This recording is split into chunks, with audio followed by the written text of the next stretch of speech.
Well, a warm welcome back to the Sweet Spot, proudly sponsored, of course, by AK Bets. I'm Warren Ashurst, back with you this week alongside Steve Palmer, who's here again to give us his expert views on this week's tournament. Steve, firstly, how are you? Are you excited by today's big news that Oasis are reforming?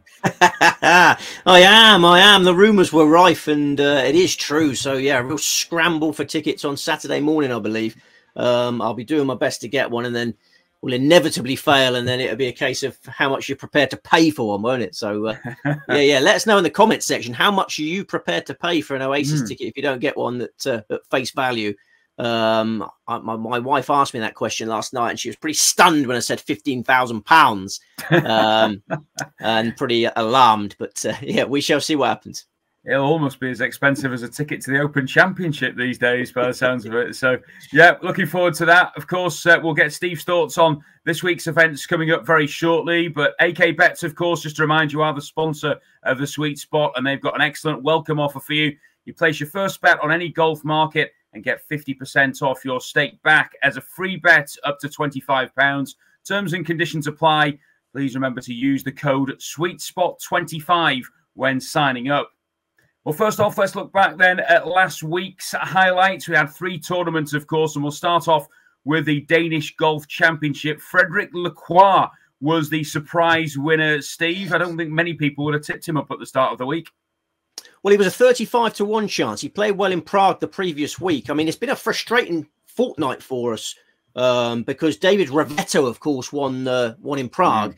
And then Frederick Lacroix last week. So they've both made their breakthroughs over the last fortnight. We were following them a lot at the start of the year, and then we abandoned them. So I'm kicking myself for maybe not being patient enough with them. And I'm kicking myself for not appreciating how much they egg each other on, because Frederick Lacroix mentioned in his victory speech how David Revetto affected him. You know, seeing his mate do that. You know, they're similar ages, both Frenchmen, and seeing his mate do that inspired him that he could do the same. And then the following week he does that. You know, this can happen with countries, you know, compatriots egging each other on. And Lacroix was brilliant on Sunday. He was bogey free on Sunday, a 4-shot victory, and there was Frenchmen swarming all over that leaderboard. It definitely has an impact. You had Lacroix winning, Romain Langasque was second, Revetto finished 4th, Adrien Sadiar was 5th. So yeah, interesting times. Anything else to take out of the Danish event, Steve? I mean, we said that there may well be some Danish contenders. It was Lucas Berregard who came the closest, of course, tied second in the end, but a bit of disappointment across the others. Well, yeah, I think Rasmus Nergaard Peterson is definitely one to keep on your side. He played well for a long way.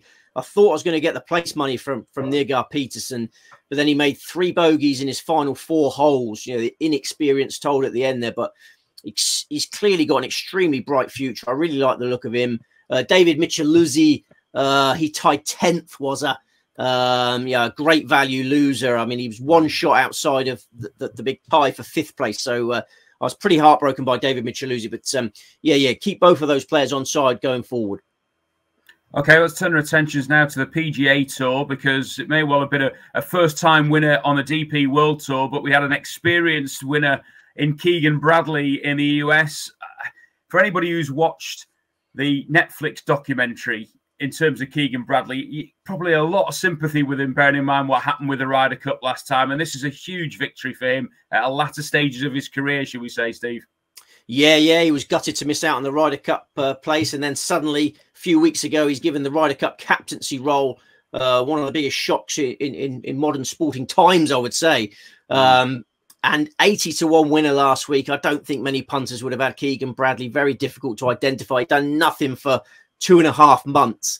And it seemed that his focus had switched to the Ryder Cup captaincy role. We've seen that with previous Ryder Cup captains. You know, they're fully focused on their new job, and their playing ability wanes. But you know, Bradley's not read the script, has he? I mean, that was, you know, he suddenly clicked into gear. He said in his media conference afterwards that in the Pro-Am, he just did 1 swing with a 6-iron that felt absolutely amazing.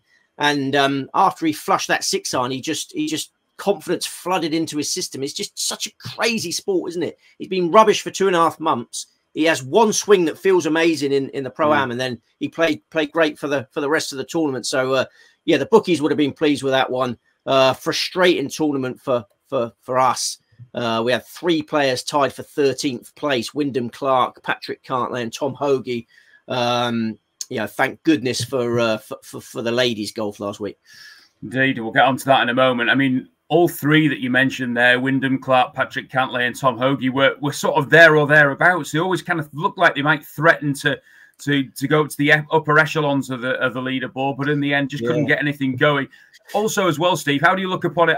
I know a couple of weeks ago you tipped up Adam Scott, who's been, in decent form of late. He's finished in second as well. Another sort of senior player enjoying a really good time at the moment on tour. Yeah, it was really interesting because he went clear at the halfway stage. It was going to be fascinating to see how he handled that because he hasn't won for such a long time.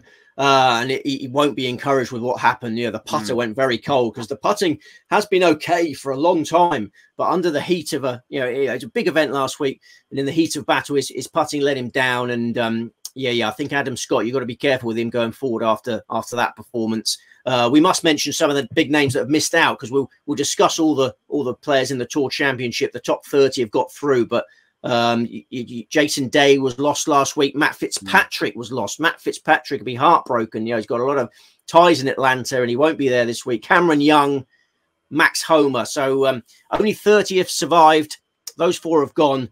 And we'll discuss all the big names in our Tour Championship preview. We will do indeed. Let's turn our attentions now to the AIG Women's Open because it was back-to-back victories for Steve Palmer off the back of last week's win. It was Lydia Ko who did the business at St Andrews. An absolutely thrilling finale, Steve, to the Women's Open. No fewer than about a dozen players who were challenging at the top of the leaderboard in the final round. And Lydia Ko, fresh from her success at the Olympics, is buoyed by that and has gone on to win another major. Well, never mind back-to-back winners for Steve Palmer. It's Warren Ashurst. We're all talking about 100% record of winners on Sweet Spot. We've never done a show with Warren Ashurst in the chair that hasn't resulted in a winner. So Wazomania is sweeping the nation. Dave Clark, that's why I'm back this week, Steve. Well, this is it. I think Dave Clark seems to have moved to Tenerife. He's supposed to be a holiday to Tenerife, but he's moved, and Waz is in the chair forevermore, it seems. But Lydia Ko, 33-1 winner. AK Betts, that's back-to-back 33-1 winners with AK Betts. He best price Lydia Ko. He was best price Hideki Matsuyama. He does deliver the big prices, and hopefully we can have his trousers down again this week with another 33-1 winner. I am tipping some 33-1 winners.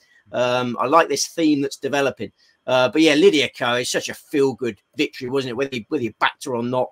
For me personally, it was she salvaged the week because I didn't get any returns on the men's golf. None in the places. So she's my hero is Lydia, and she just slowly but surely crept to the top of the leaderboard. It was like if she was a horsey, it was just a perfectly timed run to the line, wasn't it? Because it wasn't until the 72nd hole that she got her nose in front. She birdied the 72nd hole, had a one-shot lead at that point, but the voodoo doll, Lydia Vu, sorry, the voodoo doll, no one else calls her that, probably won't catch on, but the voodoo doll still had 2 holes to play, but she couldn't match Ko's birdie at the last. She made a mess of that last hole. So, Olympic gold medal, then Open Championship glory. Talk about putting the icing on the cake of your career. We mentioned she's doing a Cantonar and retiring early, but she can do so with her head held high, can't she? She might be tempted to do a mic drop now after that back-to-back success of a gold medal and an Open Championship. Yeah. Absolutely stunning. So Lydia Ko, another success for Steve off the back of Hideki Matsuyama. Can we follow it up with a 3rd consecutive victory this week? As ever, we'll start in chronological order with the DP World Tour this week. And it is a stop-off in the UK, Steve, because it's the British Masters at the Belfry. I'm pleased to say it's a course that I've played before. So a little bit of insight into that. I know you have as well, Steve, haven't you? Much to look forward to when the tour arrives at the Belfry. Yeah, the famous Brabazon course, Sutton Coldfield, England, 7,336 yards, par 72, only 3 par 5s, no less than 12 par 4s. You probably found this when you played there. It's a real slog, a succession of difficult par 4s. We've had loads of DP World Tour events staged there. The most recent ones are the British Masters of 2006, 2007, 2008, 2021, 2022, 2023, the 2020 UK Championship, which was staged during COVID times, and the 2021 British Challenge, a Challenge Tour event here. So a difficult inland track, loads of water hazards. No doubt you found plenty of them, was in your round there. And as I say, you need strong ball striking on these tough par fours. But the weather gods are going to show mercy to the players this week. This is not an easy track, but we've got sunny and calm weather all week. 156 going to post. Very quick little story for those who have not been to the Brabazon. There's a lovely little plaque in the middle of the fairway on the 18th where Christy O'Connor Jr. hit his long iron into the green for the Ryder Cup. And I hit my drive right alongside that and thought, oh, wouldn't it be brilliant if I could hit a shot into the green from there? And needless to say, ended up in the water, as Steve mentioned there before. And a lot of balls over in that lake at the 18th at the Brabazon.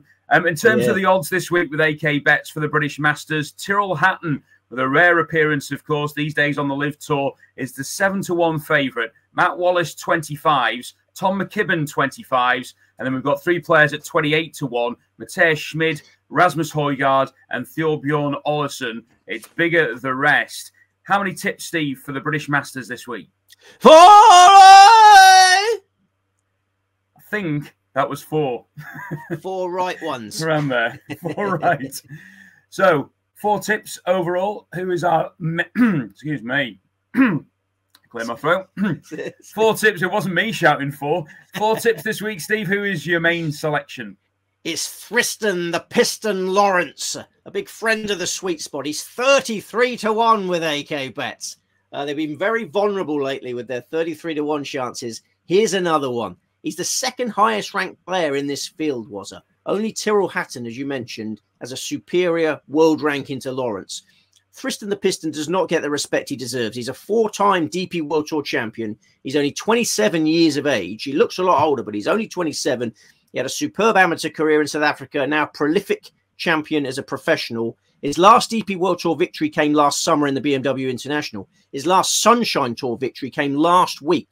He went home, relaxing at home, teed up in the Sunbet Challenge. It was only a 3-round affair, a gentle loosener for the events to come on the DP World Tour. And he won it by 5 shots. He opened with a 62, never looked in danger of losing. So a timely confidence booster going into the remainder of the DP World Tour season. And yeah, this British Masters is very important to Thriston Lawrence. He's targeting those 10 PGA Tour cards that you can earn through the Race to Dubai rankings. He's 6th in the Race to Dubai rankings at the moment. So he's going to kick to the line and get a PGA Tour card. A brilliant Open Championship effort helped him get in this position. He finished 4th at Royal Troon. Nobody outscored him over the weekend of the Open. He had 3 second-place finishes earlier in the year on the DP World Tour. I think he's going to be a leading contender at the Belfry. His driving last week was excellent. If he brings that long game control to the Belfry, as you know, driving's so important there, he could prove the man to beat. He's got a great record in the UK and Ireland, steady previous results at the Belfry, 36-39. So, yeah, I see a 5th DP World Tour title for the Piston. Yeah, I was just wondering, with the President's Cup coming up, whether he might be a selection for the rest of the world team. I mean, obviously his ability, as you say, off the tee, Steve, and the way that he strikes the ball, it would be a really good asset, I would have thought. He's a forgotten man, isn't he? He doesn't get the respect he deserves. He's world number 76, I believe. Nobody talks about Thriston the Piston, but they will be when he gets a PGA Tour card. So Thriston Lawrence is the first of the 4 selections at the British Masters. Who's our second best pick, Steve? It's Matt Wallace at 25-1 with AK Bets, who deserves great respect in this grade. Like Lawrence, Wallace is a 4-time DP World Tour champion. He won 6 times on the Alps Tour prior to becoming a DP World Tour star, and he's won on the PGA Tour. Easy to forget this one, but he won the Corrales Punta Cana Championship last year, final round 66. He knows how to get the job done, does Wallace.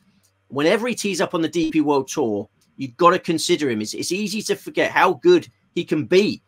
You might remember this one, because it was so sensational. In last year's DP World Tour Championship, the end of last year, he shot a Saturday 60 on a really difficult golf course. He had 9 consecutive birdies on the back 9. He birdied every hole of the back 9. This was a sensational round of golf, and it just shows what Wallace is capable of. And he finished 2nd in that tournament, top-class company, DP World Tour Championship. He's finished third in a USPGA. He nearly won the British Masters in 2019, finished second in that. I wouldn't be at all surprised if he wins this one. He's been playing good golf in better tournaments than this one. 41st in the Open, 24th in the 3M Open on the PGA Tour, 28th in the Wyndham Championship, 19th on his only previous Belfry start. So, yeah, I think Matt Wallace deserves huge respect coming to this tournament. He'll get a lot of support, of course, as an Englishman at the Belfry this week. So, Lawrence and Wallace, the first two selections. Who's picked number 3, Steve? It's the aforementioned Frederick Lacroix, 33-1 with AK bets. Should have been on him last week. Has the horse bolted? Maybe not. It seems entirely feasible that we can get back-to-back wins from this horsey. This is a similar grade of event. Will we see the same result? Lacroix perfectly suited to the Belfry. Long and accurate driving, the key to success. He's typically magnificent from tee to green. Putting's been a weakness, but he was brilliant on the greens over the weekend in Denmark. He'll probably have a newfound swagger on the greens after that performance. He's a champion at last. At the age of 29, I think he's at the peak of his powers. He won 3 times on the Alps Tour in 2019, graduated from the Challenge Tour, made a superb start to this year when we were following him. Then his form tailed off a bit, right back to his best now. 20th in the BMW International, 3rd in the Czech Masters, 1st last week in Denmark, and heading to an ideal layout for me. He missed 4 consecutive cuts prior to his Belfry debut in 2022. He was world number 256, DP World Tour rookie, but finished 21st at the Belfry. Nobody outscored him in the final round. Last year, he missed the cut in his event prior to the Belfry. He was 364th in the world rankings, finished 34th at the Belfry. This week, tees up as world number 135 in the form of his life. Has to be in the stake of her. And 33-1, which might be a sign. Double carpet. Am I right in thinking John McCurrick used to do that, I think, when he's 33-1? I think that's the right sign for it. That's it. Yeah. AK bet's so vulnerable to a 33-1 chance. If I was him, I wouldn't price anyone up at 33-1 because he's so vulnerable. So, yeah, we're definitely going to get another one this week. So that's 3 of the 4 selections for this week's British Masters. And our 4th and final pick, Steve, is who? Richard Mansell, 35-1 with AK bets. The pride of Cannock. You probably know Cannock well. This is the local hero this week. He knows the Belfry like the back of his hand. There can't be many courses on the DP World Tour which suit Mansell better than this one. He's a really strong ball striker. He's got the game to handle this tee to green slog. He was 12th in that Challenge Tour event I mentioned there in 2021. He was 8th in the 2022 British Masters. Him and Lacroix were the best Sunday scorers. He was 28th last year. The Belfry seems his best chance of a DP World Tour breakthrough for me. Obviously, with that fact, he'll be aware of the chance. It comes with pressure. But he's getting more experienced. He's contended for a lot of tournaments on DP World Tour now. He's had 4 top 3s on the DP World Tour, and he led the 2022 Dunhill Links for a long way. And he's been really bright lately. I don't know whether you spotted him in the Scottish Open final round. He closed with a 61, a course record 61 at the Renaissance Club. That was not just any old round from off the pace. That was a round which booked him an Open Championship berth. He needed to produce a really low round to get in the Open, and he did it. I was so impressed. 50th in the Open Championship, 10th in Prague. A miscut last week. I suspect British Masters is on his mind, because he knows this is, his mind was wandering forward to the Belfry. So, I got a strong 4-pronged attack. Yeah, that will be a big amount of support for Richard Mansell at the Belfry as well. For those of you who watch YouTube golf and see professional golfers, I saw him on a YouTube channel, and I don't think I've seen any professional strike the ball as well as he did with his irons. Absolutely phenomenal. And as I say, with that home support this week, as I say, a big player, Steve, in terms of the British Masters. We can't leave the British Masters without talking about those others at the top of the leaderboard, and particularly Tyrrell Hatton, as short as 7-1 in terms of the favoritism for this event. Any particular reason why he steered clear? The price, or just not like the look of it? Well, this is his first regulation DP World Tour event since the Dubai Desert Classic at the start of the year. Missed the cut in the Open. 3-putted the final green of the Live UK event to gift John Rahm victory. I've just not been impressed with him lately. Not to play at those prices. I mean, he's obviously a class act in a weak grade, but the prices were off-putting. This is his Belfry debut, so I much prefer the bigger prices about my 4. And we can't leave the tournament without mentioning Tom McKibben, because I know he's been a favourite of yours of late, but not necessarily the setup of course for him this week, maybe? I don't know. I think he will like the course. Yeah, I was tempted. But there's a few putting demons in there that I'll let him ease out of his system over the coming weeks before we get back on the McKibben bus. There are some massive greens at the Belfry to try. If you're not putting well, it's not necessarily the best of courses to attack. So there are the 4 tips for the British Masters this week at the Belfry, and I'm sure a number of the people who watch the Sweet Spot will be going along there to watch the action at the Brabazon. We'll turn our attentions, though, now to the US PGA Tour, because it is the Tour Championship, the end-of-season finale in the US. In a moment, Steve will explain to you how the sort of tournament works, because certain players will start at a certain mark due to how they've done on tour so far this season. But firstly, let's have a look at the course itself, Steve. Eastlake Golf Club. What can you tell us about it? Yes, Eastlake Golf Club, Atlanta, Georgia. 7,490 yards now. A par 71. Changed from a par 70 for this year.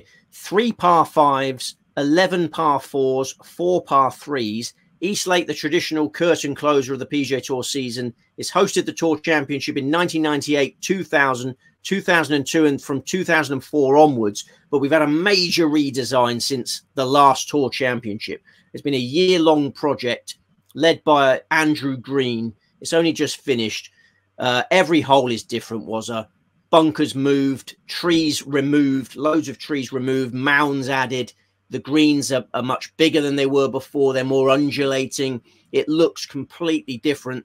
As I say, the par has changed from 70 to 71. So players who have had a long history of success at Eastlake will be pretty heartbroken to turn up and see how different this course is. You can treat this as a new golf course, essentially. We've got sunny, calm, and extremely hot weather all week. So they're getting to know a new golf course, and they won't be enjoying their practice rounds. Yeah, the temperatures are around 36°C. Lots of players are knackered coming into this event. It's been a long, hard season, and this weather will provide an extra test of stamina and fortitude. Yep, sounds like it will do. And like you say, normally you would look at sort of course form in terms of this, but that completely goes out of the window then, I take it. Yeah. I'm treating this. Obviously the regional form still counts. Those who enjoy coming to Georgia, and I'll be looking at that. But you can't put too much stock in previous performances on this course. We've got a field of 30 going to post, no cut, and then the handicap system that you mentioned is in operation again. So in 2019, this tournament became a handicap with a Formula One style starting grid. So the FedEx Cup leader, the leader in the FedEx Cup standing, Scotty Scheffler, he starts on 10 under par this week. The second, Xander Schauffele, is on 8 under par. The third, Hideki Matsuyama, 7 under par, and so on and so forth until you get to the bunch of players from 26th to 30th on the FedEx Cup standings. They start the event on level par. So they start the event 10 shots behind Scotty Scheffler. And we've got a prize pot of $100 million for this event. 25 million going to the FedEx Cup champion. All I've got in my head is, how hard is it to beat Scotty Scheffler anyway? And then you're starting 10 shots behind. It's going to be incredibly tough. Let's take a look at the latest show betting then from AK Bets for the Tour Championship. And not surprisingly, Scheffler without advantage is the 5-4 favourite. Xander Schauffele is 5-2. Hideki Matsuyama 12-1. And then you've got 2 players at 22s. That's Ludwig Aubert and Rory McIlroy. And Colin Morikawa 33-1. It's bigger the rest. How many selections have we got then, Steve, for the Tour Championship? 4 right! 4 right ones again. Got 1 4 left, 1 4 right. So another 4, a 4-4 formation this week for our selections. And who is the first of those 4 picks, Steve? Ludwig Aubert! 22-1 with AK Bets. I'm actually really excited by this tournament. Some punters get disgruntled with the format and don't like getting involved, and then they turn their mind to the 72-hole scorer market, because there'll be 2 markets running this week: lowest 72-hole scorer or the FedEx Cup, the one that the players are interested in. The players don't care about who's going to be the lowest 72-hole scorer. They just care about who's going to win the FedEx Cup. So the players are focused on the FedEx Cup. I like to focus on the FedEx Cup. And I think Ludwig Aubert has got a fantastic chance. I love the shape of this starting grid, because I think the front runners on this grid are vulnerable. The market is made, as you just pointed out, by Scotty Scheffler and Xander Schauffele, both really short prices. I don't fancy either of them. We'll discuss them later after I've given my tips. I don't fancy the first three on the starting grid. I think they're going to get swamped. And my number one pick is Ludwig Aubert. The time has come to support my favourite player again. He showed last week how dangerous he is when teeing off without any significant course inexperience disadvantage. You know, hardly anyone in last week's BMW Championship field had knowledge of the venue. Wyndham Clark probably the only one. Aubert's lack of experience was not a handicap. He finished only one shot off the lead. He tied for second place. Such fine margins. Did you see his second shot to the 14th? Was it? That was the difference between. That was the difference between victory and defeat. And getting your clubbing right last week at altitude. They're like 6,500 feet above sea level. Getting the clubbing right. We discussed it before the tournament. So challenging. And on the 14th, his drive went 430 yards in rarefied air. And then he thought he could reach the green on this par 5 with a 6-iron, and he fell short into the water. An easy birdie became a bogey. But, you know, I think he could be really proud of his performance in general. His driving was magnificent. Driver was the club that cost him the Scottish Open last month. He seems to have got the driver under control again. His short game was in majestic nick last week, a traditional weakness. He was really impressive on and around the greens. If he tightens up his iron play this week, I can see him quickly eroding his 5-shot deficit. I should have mentioned that. He's got a 5-shot deficit on Scotty Scheffler. And I think he can do that, because Eastlake is new to everyone, as I was saying. Aside from the handicaps, it's a level playing field. And Aubert, you know, in those circumstances, so dangerous. His maiden PGA Tour title came in Georgia in the RSM Classic last year. He had success in Georgia as an amateur as well. And of course, we must mention his Masters debut in Georgia in the April just gone. One of the greatest Masters debuts in history. You know, Aubert strongly threatened to become the first debutant since 1979 to win the Masters. You know, I was 10 months old when Fuzzy Zeller won the Masters on debut. So I've spent my entire life watching people fail on their Masters debuts. And, you know, 45 years later, Aubert nearly did it. This is sorry. I'm just round. I get so excited talking about this. But it's a fair point, because you've alluded to it there, Steve, and it's difficult when you consider, yes, all right, Scotty Scheffler's got a lead over the rest of the field, but how does he play it? Does he think, okay, let's just palm my way in and it gives me a strong opportunity to win? Whereas in the others, like Aubert, have to go for the flags. They have to go for birdies, and that maybe gives them a slight advantage. Absolutely. We'll come to Scotty Scheffler after the tips. I'm convinced he's not in the right headspace for this. I think he's a terribly short price, and you know, possibly the worst value in the field. I mean, yeah, so some of those fellas on level par are probably even worse, because there are some players in this field you would give absolutely no chance to. 5-4 Scheffler does not do it for me, and we will discuss that. Yep, Ludwig Aubert is the first of 4 tips then for Steve. Who's our second selection? It is Samuel Burns, 40-1 with AK Bets, who tied with Aubert in the BMW Championship on Sunday.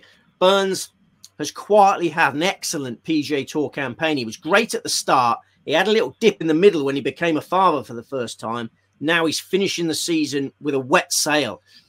That sail may be wet enough for him to become a FedEx Cup champion, Burns will start the Tour Championship with 6 shots to make up on his good friend Scotty Scheffler. On the form that Burns has shown over the last few weeks, he could quickly erode that deficit. He was 9th in the US Open, 12th in the 3M Open, 5th in the FedEx St. Jude Championship, then 2nd last week. He closed with a 65. That was the best round of the day. He's definitely bringing his A game to Eastlake, and he's coming to a part of the world that he really likes. He's from the deep south. He's a Louisiana man. His only Corn Ferry Tour title came in Georgia in 2018. He's won on the PGA Tour in Mississippi. He's won twice in Texas. He was the 4th best scorer in last year's Tour Championship. He could easily get in contention for this by the weekend. Sam Burns, number 2 pick. So we've had a Swede, we've had an American. Pick number 3, where are we going with this one, Steve? More Yanks coming your way. Wyndham Clark keeping the faith, 40-1 with AK bets. I thought he was going to provide some place money on Sunday. He made a 7 at the 71st hole, a gut-busting 7 at the 71st hole. It was a long week for Clark. He was the hometown hero in Denver. He played well under pressure. This week will probably feel like a walk in the park in comparison. You know, I think he's going to loosen up this week, and he could do plenty of damage. He's 6 shots behind, like Burns, but an explosive player, ultra attacking, capable of incredible bursts of scoring. I think he'll relish this hunting role. And he is a player of stature now. He's the world number 5. He's ready to win FedEx Cups. He's a major champion. He was 9th in the Travelers Championship, 10th in the Scottish Open, closing rounds of 68, 65, 65 in the Olympics, 7th in the St. Jude Championship, 13th in the BMW on Sunday. And on his Tour Championship debut last year, again, he relished the hunter role, and he was the 3rd best 72-hole scorer. Wyndham Clark is pick number 3. Pick number 4, are we going further than a 6-shot gap, Steve, for our final selection? No. We're going to stick with another 6-shot gap, and it's Patrick Cantlay, who we've backed for the last 2 tournaments. We're keeping the faith for a 3rd consecutive week. He finished 12th in the St. Jude, 13th last week. His playoffs record over the years, as we've discussed a lot over the last fortnight, is fantastic. He was the 2021 FedEx Cup champion. He was the 6th best scorer in last year's Tour Championship. But I think Cantlay will be pleased with the course changes, because if you look at his E-Slate record overall, it's not very good. It's full of holes. I think he'll be relishing the new challenge, the new course. I think he'll appreciate the larger greens. You know, all these greens are much bigger. Putting's always been a strength of Cantlay. So, yeah, we've got a former FedEx Cup champion here who's playing really well. Not going to be frightened by the prize money. The prize money is a factor this week. If you've got a putt to win $25 million, you're going to need to be cool and calm and collected. And Patrick Cantlay's done it before, but he's won $18 million before it with a putt. 6 shots behind, well in the hunt. So, yeah, they're my 4. Back them each way. And, I think that the complexion of this leaderboard could dramatically change by the weekend. Only needs one strong round for it to all of a sudden turn on its head. Now, you've already alluded to the fact that you think Scotty Scheffler's too short, Steve. I mean, it's not many times that you go down a PGA Tour leaderboard and find him tied 33rd last week, and more than that, actually over par for the 4 rounds as well. We mentioned a couple of weeks ago we thought he looked tied after the Olympics, and certainly that looks to be the case. Yeah, I'm with you. He's never won the FedEx Cup. He's let the FedEx Cup slip through his fingers on a couple of occasions. This is the 3rd consecutive year he's starting from the front of the grid. Rory McIlroy pipped him in 2022. Victor Hovland destroyed him last year. This tournament is in Scheffler's head. You know, he's been angered by those past failures. He doesn't like the course. He'd be one of those that's pleased that the course has changed, but he's struggling with the format. He's made lots of comments about how silly the format is in the playoffs. He's been so angry in the playoffs, which may have something to do with his mental fatigue. I mean, you and me, I don't know how you feel. When I'm tired, I'm more prone to anger. my window of tolerance, shall we say, is smaller. And I think that's what's happening with Scheffler. You can see he's running on fumes at the end of this year. And this year he's been the dominant force.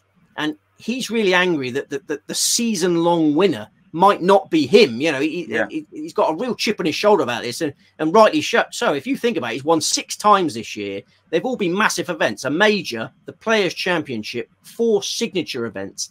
And he might not be the season-long winner. You know, Keegan Bradley might be the season-long winner. Keegan Bradley suddenly wins last week, goes from 50th to 4th in the FedEx standings. If Keegan Bradley wins this week, then it'll just show the folly of the system. But it is what it is, and Scheffler can't accept that fact. Acceptance is key in life. It's key to.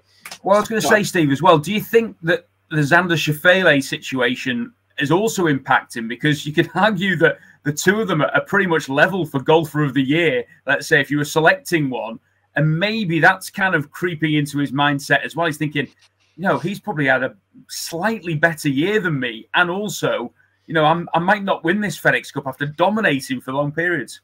Yeah, I think he's just so angry. I think he's angry that the golf he's played this year, the tournaments he's won this year are equating to just a 2-shot advantage, which if he double bogeys the first hole, which is entirely feasible, all that he's done this year counts for essentially nothing. He's been tetchy as anything in the playoffs. The putting. I've never seen him like that before. Never. Such an angry fella in the playoffs, and he's not normally like that. You're right. I mean, the putting demons have returned. I think that's what's winding him up. He thought he had the putting sorted, but the demons have returned in the playoffs. His approach play was abysmal last week in the BMW. I mean, as you say, he finished 33 of 48 finishes. 2 players pulled out with injury during the event. I thought he'd switch off mentally last week, but I wasn't expecting his iron play to suddenly become that bad.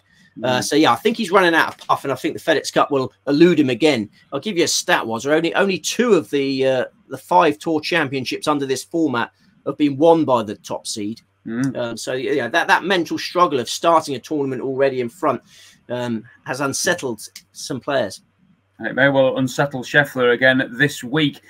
Couple of others to mention, Scheffler and Matsuyama. I mean, Hideki did the business for us a couple of weeks ago. Not tempted to maybe go on him again? Well, Scheffler again, 5-2. I don't think it's any bargain. He's another one who, admitting he's knackered. I mean, the schedule's been so hectic for these guys. Open Championship, Olympics, because the Olympics is in there this year. It's even more intense than it ever gets. So you got Open Championship, Olympics, FedEx Cup playoffs, and you can see Scheffler. I mean, and I think he would have turned up at the course this week and just probably wept. I wouldn't have been surprised if he found a quiet corner and had a little cry, because his record at East Lake is amazing. He was so gutted that they basically ripped up the course that he loved, and then now it's totally different. I think it's a huge psychological blow for Scheffler. And so I think Scheffler and Scheffler have got problems in here. And Hideki Matsuyama hasn't got problems in here, but he's got problems with his body, because he carded a first round 5 under par last week, right in the thick of things, and then withdrew with a bad back. And I mean, how bad has your back got to be for you to be, was he second on the leaderboard at that point? And to pull out with all that money at stake. So I just don't see how you can back Hideki Matsuyama with that back element. I mean, a back injury is one of the worst things as a golfer anyway. And then, as you say, for it to be last week when he's played so well, there would certainly be some concerns there as well. So they are the main protagonists at the top of the leaderboard, but they're there to be shot at, as Steve said. And, the pressure often gets them. I can't even imagine what it's like to throw over a putt to win $20-25 million. I mean, this is where you have to put it into context, just how good these players are and how good they are at dealing with the pressure that they have on them. Was there anybody else that kind of came into the equation, Steve, or were you pretty much adamant on the 4 picks? Oh, no, I've obviously reached capacity on the Tour Championship. I think this is the most I've ever had in the Tour Championship since the format change. But I think it's a tournament worth going at, because I think the 2 favourites there are vulnerable for me. And if I can get, as you say, 1 good round from one of my 4, and they're suddenly in the thick of things. I would recommend each way bets on those 4. No, absolute capacity on both events. No one interests me in any other. I know I'm asking a lot. 4-4 formation is quite challenging, but if you got your Lydia Co winnings, you're okay. But no, I'm very happy with my 4-pronged attack, Warza. Okay, a 4-4 formation then for Steve this week, and we'll now react and reflect on those 4 selections. Firstly, in the British Masters, just remind us, Steve, who the 4 picks are. Tristan Lawrence, Matt Wallace, Frederick Lacroix, Richard Mansell. And 4 selections, we said, of course, as well for the Tour Championship, and they are Ludwig Aubert, Sam Burns, Wyndham Clark, Patrick Cantlay. There you go then. 8 selections for this week. It's golf action. Just the 2 events this week rather than the 3 that we had last week. It's plenty to look forward to over the course of the next few days. Steve, it's the last week of the summer holidays. Have you got anything planned? Any last trips with the kids? Or are you pulling your hair out still? Well, just prior to this podcast, my son decided that throwing stones in the garden was suddenly a good hobby to adopt. So yeah, just before I came on, I noticed stones were being lobbed in, so I got to clear up the garden in due course. Not long now until we can get them back to school. Get your Oasis. Ready. Oh, they're definitely ready. Yeah, I am going to campaign for a shortened summer holidays. I do think they are ludicrously long. So yeah, we got a big week ahead of us, haven't we? Was it? You're going to get your tickets on Saturday. You're going to get your tickets on Saturday to Oasis. Fingers crossed. I've already had my eldest ask me about it today, and I've already told him he's having to get up on Saturday morning. If he wants some finance to go towards it, he's going to have to do the hard work. Yeah, absolutely. Yeah, no, I'll let you know how I get on. You're back on next week, aren't you? I am back on next week. Yeah. Dave's on his incredibly long around the world trip by the sounds of things, and I'll be back on next week. Yeah, we'll be back next week, both myself and Steve. Plenty to look forward to then, including the European Masters. So we'll be back next Tuesday on the Racing Post YouTube channel. It's Cran-sur-Sierre next week, my favourite venue. There's only one tournament. I have an each-way double this week. Just before I go, I just want to Tristan Lawrence, Ludwig Albert. Each way double, get as many places as you can. Yeah, sweet spot discovered both of those players. They both got a place in my heart. I think that double could be potent this week. What a week it would be if those two delivered. Bearing in mind how much you pushed them over recent months. So Cran-sur-Sierre European Masters to look forward to next week. But of course, this week we've got the British Masters and the Tour Championship. Enjoy your golf.